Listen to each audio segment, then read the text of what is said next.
नमस्कार दोस्तों, स्वागत है आप सभी का आपके अपने YouTube channel compete with yourself में। कल जो मैंने वीडियो डाली थी तो उसमें कई लोगों ने मुझसे पूछा कि आपके कितने नंबर आ रहे हैं और आपका पीईटी में कितना स्कोर था, कितने परसेंटाइल बने थे आपके। और इसके अलावा आज हम बात करेंगे पीईटी 2022 जो होने वाली है उसके बारे में कि किस स्ट्रेटजी से आप पढ़ें, मैंने कौन सी स्ट्रेटजी फॉलो की थी, ठीक है, और 80 प्लस मार्क्स आप कैसे पा सकते हैं। तो शुरू करते हैं वीडियो। सबसे पहले तो मैं आपको बता दूं कि ये है मेरा पीटी का स्कोर कार्ड, आप लोग देख सकते हैं, ठीक है। तो इसमें मेरे मार्क्स आए थे 86.50 और नॉर्मलाइज होने के बाद, क्योंकि सेकंड शिफ्ट में था मेरा, तो नॉर्मलाइज होने के बाद 86.64 हो गए थे और मेरी परसेंटाइल थी 99.84, ठीक है। तो जो लोग भी पूछ रहे थे उनका ये डाउट क्लियर हो गया। अब हम बात करते हैं कि इसका पेपर आता कैसा है, एग्ज़ाम पैटर्न होता कैसा है। तो उस एग्ज़ाम पैटर्न में हम देखेंगे कि जनरल स्टडीज़ और जनरल अवेयरनेस का मिला के कुल 50 क्वेश्चन होते हैं, एक एक मार्क का एक क्वेश्चन होता है। मैथ्स के आपके 25 क्वेश्चन होते हैं, जिसमें से आपका 5 नंबर का जनरल मैथ्स होता है और 20 नंबर का आपका डेटा इंटरप्रिटेशन और ग्राफ वाले क्वेश्चन होते हैं, ठीक है। 5 नंबर की लॉजिकल रीजनिंग, 15 नंबर की हिंदी और 5 नंबर का इंग्लिश। तो सबसे पहले कोई भी एग्ज़ाम क्रैक करने के लिए आपको सबसे पहले क्या करना होता है, आपको सबसे पहले उसका सिलेबस देखना होता है कि उसमें पूछा क्या क्या जाता है। और दूसरी चीज़ कि प्रीवियस ईयर पेपर आप के पास अगर अवेलेबल है तो ठीक है, नहीं तो आप उसको नेट से डाउनलोड कर सकते हैं। तो उससे आपको एक आइडिया मिल जाता है कि हाँ ये पेपर आता कैसा है, इसका लेवल कैसा होता है, ठीक है। तो सबसे पहले हम देखते हैं सिलेबस, ठीक है। पीटी का सिलेबस जो है बहुत अच्छे से आयोग ने उसको डिफाइन किया हुआ है। इंडियन हिस्ट्री, ठीक है, इसमें 5 नंबर का क्वेश्चन पूछा जाता है। फिर इंडियन नेशनल मूवमेंट, इसमें 5 नंबर का है कि स्वाधीनता संग्राम में कौन कौन से मूवमेंट हुए, कौन कौन से आंदोलन चलाए गए, जैसे महात्मा गांधी ने सत्याग्रह किया और फिर उसके बाद से आपका असहयोग आंदोलन था, भारत छोड़ो आंदोलन था। तो इस तरह से आंदोलनों से रिलेटेड जो है 5 क्वेश्चन होते हैं। ज्योग्राफी, भारत की ज्योग्राफी, कहाँ क्या क्या कैसे है, और थोड़ा बहुत इसमें वर्ल्ड की ज्योग्राफी भी पूछ लेता है, विश्व की ज्योग्राफी, जैसे आपका हो गया कि कुछ स्ट्रेट्स पूछ लिया, ठीक है, कुछ मरुस्थल के बारे में पूछ लिया। तो ये चीज़ें हो सकती हैं। इंडियन इकॉनमी पूछता है कि भारत की इकॉनमी, बजट, इन सब चीज़ों से रिलेटेड, या फिर जो कमेटियाँ बनती हैं, कमीशंस जो डिप्लॉय होते हैं, इसके बारे में पूछ। इंडियन पॉलिटी, इस पे 5 नंबर का क्वेश्चन पूछता है। जनरल साइंस, जिसमें आपका basic physics, basic chemistry, basic biology होता है, इससे 5 क्वेश्चंस होते हैं। करंट अफेयर से आपके 10 क्वेश्चन होते हैं। जनरल अवेयरनेस, जनरल अवेयरनेस से भी आपके 10 क्वेश्चन होते हैं। और जनरल अवेयरनेस का वैसे तो सिलेबस बहुत बड़ा है, लेकिन आपको पता क्या होना चाहिए, जैसे आपके पड़ोसी देश कौन से हैं, ठीक है, आपके राज्य, उत्तर प्रदेश का पड़ोसी राज्य कौन सा है। फिर उसके अलावा जो है देश और उनकी राजधानियां पता होनी चाहिए, राज्य और उसकी राजधानी पता होनी चाहिए, कितने राज्य हैं, कितने केंद्र शासित प्रदेश हैं। इसके अलावा जनरल अवेयरनेस में आप देख सकते हैं जैसे महत्वपूर्ण दिन हो गए, 15 अगस्त हो गया, 2 अक्टूबर हो गया, ठीक है। इसके अलावा विश्व पर्यावरण दिवस हो गया, इस तरह की चीज़ें आप देख सकते हैं। विश्व की संस्थाएं देख सकते हैं, जैसे वर्ल्ड बैंक हो गया आपका, ठीक है, बिम्स्टेक हो गया, सार्क हो गया, इनका मुख्यालय कहाँ पे है, ठीक है। इसके अलावा आप देख सकते हैं बुक्स और उनके ऑथर, और पुरस्कार, सम्मान, किसी को कुछ दिया गया हो, तो ये सारी चीज़ें आपकी जनरल अवेयरनेस में आ जाती हैं। तो ये सब आप देख सकते हैं। अब हम आते हैं इस वाले सेक्शन पे। ये जो सेक्शन है ये मोस्ट इम्पॉर्टेंट सेक्शन है, ठीक है। ये साइड का आपका जितना है, इसमें आपको ये टोटल कितना है, 5 5 10 15 20 और 20 30 50 हो गए, ठीक है। इस 50 में से आपको एनी हाउ, ठीक है, कुछ भी करके, क्योंकि इसमें गलती की कोई गुंजाइश नहीं होती है। इसमें अगर आप गलती करेंगे तो आप जो है पीछे होते चले जाएंगे। इस 50 में से कुछ नहीं तो भी आप नहीं नहीं 45 से 48 नंबर आप ला सकते हैं, ठीक है। 45 से 48 नंबर ये आपको लाना है। अब मैं बताऊंगा आपको कि किस तरह से पढ़ना है, तो आप कैसे ला सकते हैं। देखते हैं एलिमेंट्री मैथ्स। एलिमेंट्री मैथ्स में आपका एक क्वेश्चन मान लीजिए एवरेज वाला हो जाता है, ठीक है। फिर कुछ जो है वो आपका प्लस माइनस वाला सिंप्लीफिकेशन वाले क्वेश्चन होते हैं, ये प्लस हो गया, माइनस हो गया, ठीक। फिर इसके अलावा जो है आपका और भी क्वेश्चंस होते हैं, जैसे स्पीड वाला हो गया, स्पीड एंड टाइम, ठीक। फिर उसके बाद से वर्क वाले हो गए। तो ये आपके एलिमेंट्री मैथ्स के कुछ क्वेश्चंस होते हैं, जो 5 क्वेश्चन जो पूछा जाएगा उसके ये हैं। फिर हम देखते हैं लॉजिकल रीजनिंग। लॉजिकल रीजनिंग जो पूछते हैं ये लोग, उसमें लॉजिकल रीजनिंग में एक कोडिंग डिकोडिंग है, ठीक है, कोडिंग डिकोडिंग हो गया।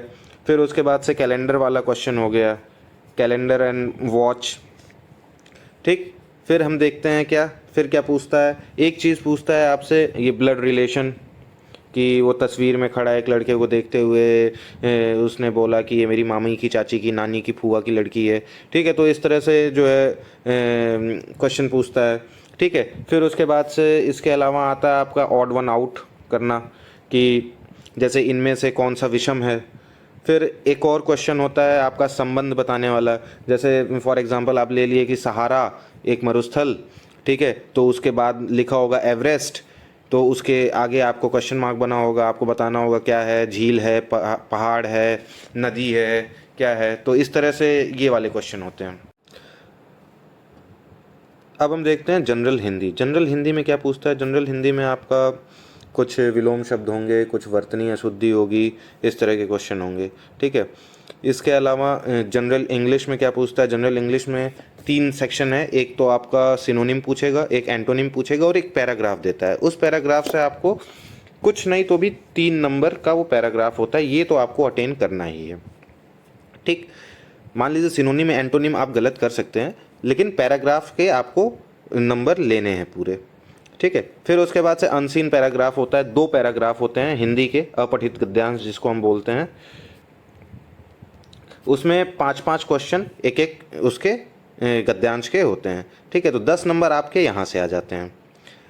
फिर ग्राफ एनालिसिस, 2 ग्राफ एनालिसिस होता है 5-5 क्वेश्चन के, ठीक है। एक ग्राफ पे 5 क्वेश्चन, एक ग्राफ पे 5 क्वेश्चन, वो आपको करना है। ये सब प्रैक्टिस से आएगा। एक टेबल एनालिसिस जिसको हम डेटा इंटरप्रिटेशन भी बोलते हैं, ठीक है।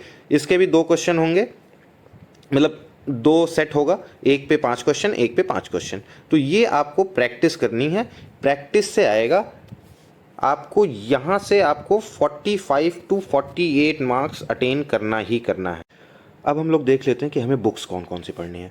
तो बुक्स कौन कौन सी पढ़नी है, हिंदी के लिए आप जो है आदित्य पब्लिकेशन की ये बुक ले सकते हैं, बहुत अच्छी बुक है, मैंने इसी से पढ़ा था, ठीक है। फिर उसके बाद से आप जनरल स्टडीज़ के लिए आपको लूसेंट देखनी ही देखनी है, ये अच्छी किताब है। इसमें आप जो प्रीवियस ईयर क्वेश्चंस पूछे होते हैं, 1 लाइनर होता है, ठीक है। डेली आप थोड़ा थोड़ा पढ़ेंगे तो भी आपके पास अभी 1 महीने का टाइम है, आप आराम से इसको कवर कर लेंगे। करंट अफेयर्स के लिए आपके पास ये बुक आती है, दृष्टि की आती है, समसामयिक घटनाचक्र दृष्टि करके आती है, ठीक है। इसका लेटेस्ट एडिशन ले लीजिएगा, जिसमें आपका एटलीस्ट सितंबर तक, नहीं तो अगस्त तक का तो दिया ही हो, ठीक है। और सितंबर का भी मान लीजिए आप लोग देख लीजिएगा यूट्यूब चैनल से, या फिर मैं ही वीडियो बना के डाल दूंगा सितंबर के इंपॉर्टेंट करंट अफेयर्स क्या क्या हैं, ठीक है। तो ये सारी चीज़ें आप देखनी है आपको। अब हमारे पास ओवरऑल सिलेबस को कवर करने के लिए घटना चक्र की एक किताब आती है, UPSSC PET के नाम से। इसमें आपको हर टॉपिक, पूरा सिलेबस जो है इसमें दिया होगा। इस किताब की अच्छी बात क्या है, इस किताब की अच्छी बात यह है कि इसमें टॉपिक्स वाइज दिया हुआ है। पिछले जितने भी एग्ज़ाम्स हुए हैं उसमें उस टॉपिक से रिलेटेड क्या क्या क्वेश्चन पूछा है, फिर क्वेश्चन का जो है वो एक्सप्लेनेशन देता है, ठीक है। तो उस एक्सप्लेनेशन से आपको और भी जो क्वेश्चन बन सकते हैं आपको वो भी पता लग जाएगा। तो मैं रिकमेंड करता हूँ कि आप ये बुक, ये बुक, ये बुक और ये बुक, ये 4 किताबें आपको देखनी है।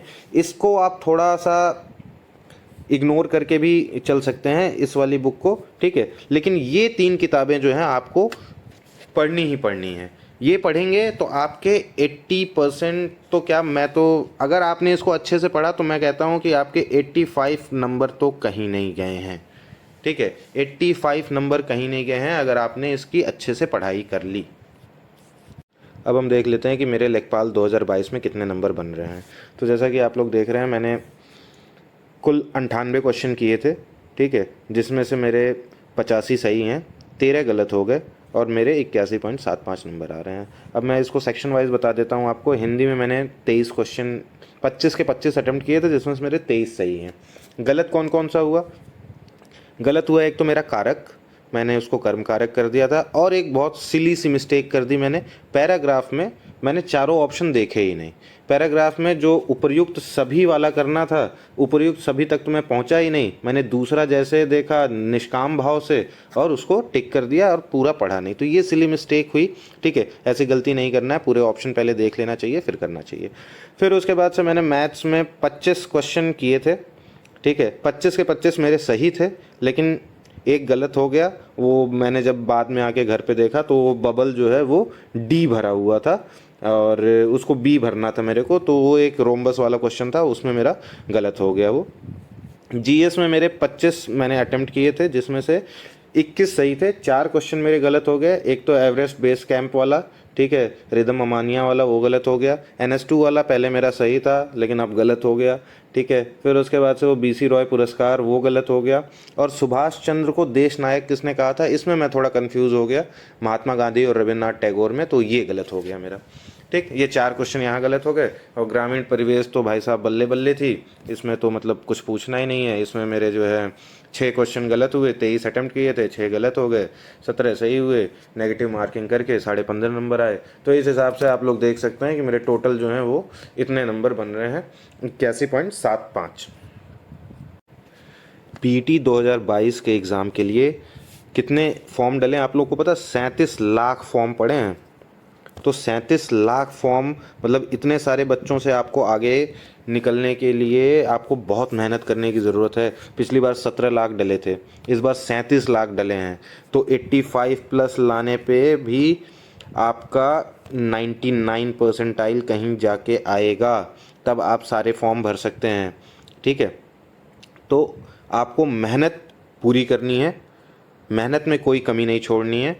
ठीक है, Indian history, Indian national movement, geography, Indian economy, Indian polity, इन 5 टॉपिक पे मैं आपको वीडियो बना के डेली एक एक वीडियो 10 मिनट, 15 मिनट, 20 मिनट की या आधे घंटे की मैक्सिमम, डेली दो दो वीडियो आपको मिल जाएगी। ठीक है, तो ये 5 टॉपिक आपके कवर हो जाएंगे।